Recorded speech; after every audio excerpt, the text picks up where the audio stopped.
বোকা মানুষ বোঝে না যে কখনো মানুষ নিজের পায়ে দাঁড়াতে পারে না। মানুষ কখনো নিজের পায়ে দাঁড়াতে পারে না।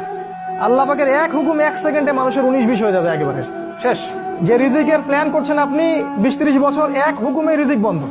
ড্রাইভ করতেছেন, মারিয়ে চলে গেল, শেষ, রিজিক ক্লোজ। কার হাতে ক্ষমতা? মানুষ নিজের পায়ে দাঁড়াতে চায়। আমাদের রব আল্লাহ পাক বলেছেন, সূরা আল ইমরানের মধ্যে পাবেন, ফামান যুহজিহা আনিন নার ওয়া উদখিলাল জান্নাহ ফাকাদ ফাজ। যাকে কিয়ামতের দিন জাহান্নাম থেকে বাঁচানো হবে এবং জান্নাতে প্রবেশ করানো হবে, এই ব্যক্তি হচ্ছে সফল, আর কেউ সফল না। সাফল্যের সংজ্ঞা বুঝতে পারলেন? আপনাকে শেখানো হয় জীবনে সফল হতে হবে, বড় হতে হবে। সাফল্যের সংজ্ঞা হচ্ছে এটা। বোকা মানুষ বোঝে না যে কখনো মানুষ নিজের পায়ে দাঁড়াতে পারে না। মানুষ কখনো নিজের পায়ে দাঁড়াতে পারে না। আল্লাহ পাকের এক হুকুম 1 সেকেন্ডে মানুষের 19-20 হয়ে যাবে একেবারে শেষ। যে রিজিকের প্ল্যান করছেন আপনি 20-30 বছর, এক হুকুমে রিজিক বন্ধ। ড্রাইভ করতেছেন, মারিয়ে চলে গেল, শেষ, রিজিক ক্লোজ। কার হাতে ক্ষমতা?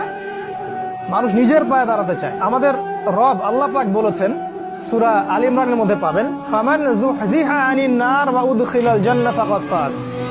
যাকে কিয়ামতের দিন জাহান্নাম থেকে বাঁচানো হবে এবং জান্নাতে প্রবেশ করানো হবে, এই ব্যক্তি হচ্ছে সফল, আর কেউ সফল না। সাফল্যের সংজ্ঞা বুঝতে পারলেন? আপনাকে শেখানো হয় জীবনে সফল হতে হবে, বড় হতে হবে। সাফল্যের সংজ্ঞা হচ্ছে এটা।